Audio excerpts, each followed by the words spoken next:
Welcome to the math path. Today we are not going to be doing math.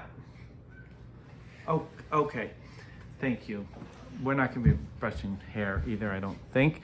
What we're going to be doing is learning a thing, and we just took a video of this, but it's a horrible video. It's so bad, we're going to make a second video, which really goes against my video philosophy. This video is going to be a little bit staged, but it's going to be so much better. It's going to be worth it. So this floor recently was replaced. It was a tile floor. Okay, now it's a nice new wooden floor.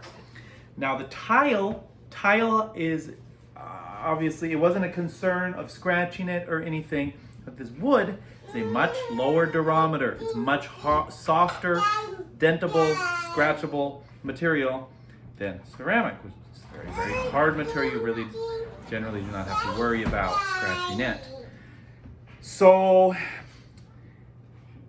after this wood floor was installed, someone, not me, went on a very long quest of research and looking up possible things to get for protecting your wood floor. So this is one thing you can get. Let's zoom up on these little things. And these are very good. I like how they go around. That works a lot better than the ones you can get that just attach nail on or whatever to the bottom of the thing, because it just won't go up. So I lifted it up for a reason here. So they have, I think, felt, and then they have this silicone stuff on the outside to hold it on the chair, and it works very well. And it can slide back and forth, which is what you want for a chair. You want it to be able to slide back and forth. Some things you don't want to slide back and forth. Some things are kind of in between. Here's a table. We have this large size of the same idea here, the felt and the silicone wrapper. Maybe you want it to be able to be slid, maybe not. That's up to you. So, here's the problem. What if you have a rocking chair? Or what if you have a bench like this? What do you do then? What's the best solution? So there's strips out there.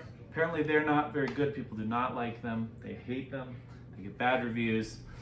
There's rubber things if you're looking to be non-slip. And apparently they discolor the wood floor. I can imagine some that wouldn't, but who knows? Some are going to be low quality. The one review that was seen was discolored it in 3 days. It was left a stain on the floor. Well, that wouldn't be good. So what did I do here? Look at this. This, I put on some stuff, and I'm going to show you. Wow, we're already 3 minutes into the video. I'm going to show you how to do that. And this bench, I'll tell you, when it was back before, when it was the tile floor, it would shift around back and forth all the time. And now it never shifts. It doesn't shift. It doesn't shift at all. It just stays there. So if that's what you want, then have I got the thing for you. Here's how to do it. It's a little bit of an unorthodox, out-of-the-box way to do it. So what I did was here, you will need some Loctite power grab. Loctite makes good stuff. Honestly, not necessarily. I was looking for just pure silicone, but the hardware store did not have it. And so I looked at this, and it's clear, and I said, you know what? This is probably pretty much silicone, heavily related. And plus it has the instant grab, so maybe it'll be even better. And the instant grab is a legitimate thing. It's pretty good. So, put it into your caulk gun. You will need a caulk gun, okay?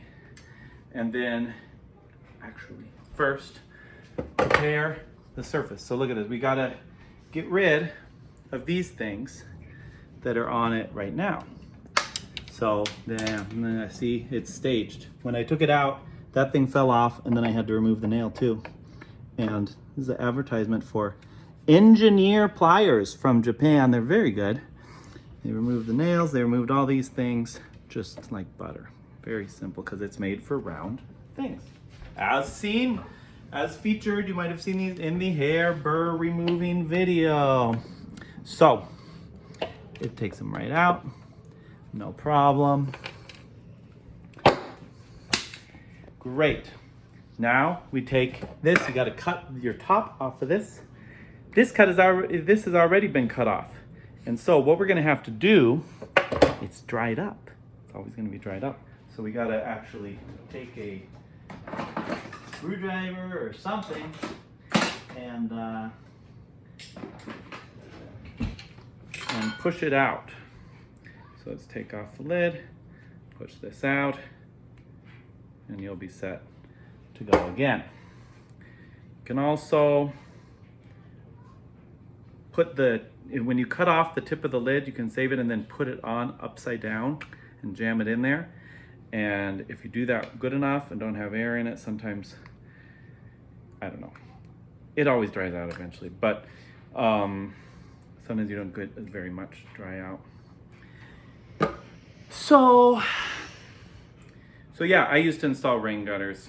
This is how I know all these things. So that's why I thought this weird thought of we could use silicone, because I'm very familiar with the properties of silicone and caulk, by the way. You would not want to use regular caulk for this. Silicone is what you want. It's going to leave you a nice rubbery surface that will be sticky enough that it will grab to the floor and have that non-slip property that you want. And it will also be clear and colorless. It's not going to discolor your floor. I'm very confident. And as long as you get good silicone, there's no, clear silicone. It doesn't have any color. There's no reason it should discolor anything. And it's just going to be a pretty good solution, even though this is pretty weird. So what you do, you put it on.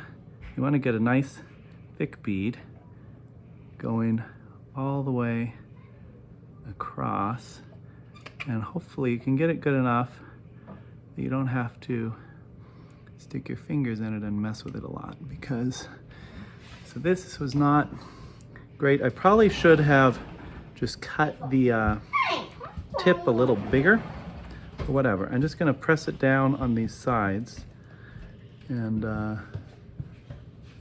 you just want a nice wide flat base on there, at least I do, so that it'll be able to slide nicely. And you want a little ramp down here leading up to it, so that if you are sliding it, it won't kind of want to tear the silicone off. So there you go. That's pretty good. That's not bad. Just smooth it out a little bit out of obsessiveness, and you want this to ramp down like that. Are you getting this all nice and in focus? Yep. Oh, good. Okay, so that's it. That's how you do it. Wanted to at least get to that how-to part pretty quickly. Let's do the other side. So, you might want to clean up some of this stuff, but that seems on there pretty solid, so it's not going to come off. So whatever, we don't worry about that. So let's start out here. It was, as you can see, just squoozing out itself. It'll do that because it's under a little bit of pressure. Yeah, if I would have made it a bigger tip hole, then we wouldn't have to go back and forth like that. I didn't need that much on the ramp, but that's okay. It's not going to really cause any problem. Come here, can somebody go help him, Caleb? No. Yeah, Caleb will help you. Let's see if we can get it without going back and forth. Yeah. Maybe back and forth was better. Well, the problem here that I've created is I think that is a lot thicker actually than the other one. So I'm gonna smooth it down a little bit on top. You could do this the whole time actually if you wanna do it like this. So I guess that's good. I'm showing you this to make a really flat surface on top. Okay, it's not necessary, but you could. And in this case, it is necessary because I got to get the height the same, so it's not going to be tipping all over. So there we go. That's how you do it. Now, that might be the end of the video. Is there anything else we wanted to say about this? I think I mentioned about how it's non-slip. You can do this, oh yeah, it doesn't have to be a bench, right? You could do it with your rocking chair. This would be great to just all along the whole rocker of the rocking chair. You could do it with any kind of non-leg, you know, solid surface or irregular kind of furniture. And this, I did it maybe about a month ago. It's still going strong. Like I say, it completely stopped the slipping, and I don't think, you know, it's not gonna, even if it was slipping around, it's not gonna scratch the floor. So there you have it. It's a nice solution to this. You can get the stuff at any hardware store, though apparently sometimes the hardware store might not have pure silicone, which is really what I wanted. Anyway, but I know for sure that it works with the Loctite Clear, whatever this is, Ultimate Power Grip, because I used it and it's been great for the last month. The only potential problem I could see with the just regular pure silicone is it might not have that instant grab. It might not stick quite as well to the furniture, but I think it would. Pure silicone would probably be great too. Thanks for watching, and enjoy your travels along the wood floor path. And you can come join us on the math path too if you want. Bye-bye. So one more thing, you gotta let it dry now. So this took longer to dry than I thought it would. Took about 2 days to get dry enough and solid enough where I felt like we could flip it over, put it on the floor. Whatever you get will doubtless have instructions of how long to let it dry. But that was my experience. And okay.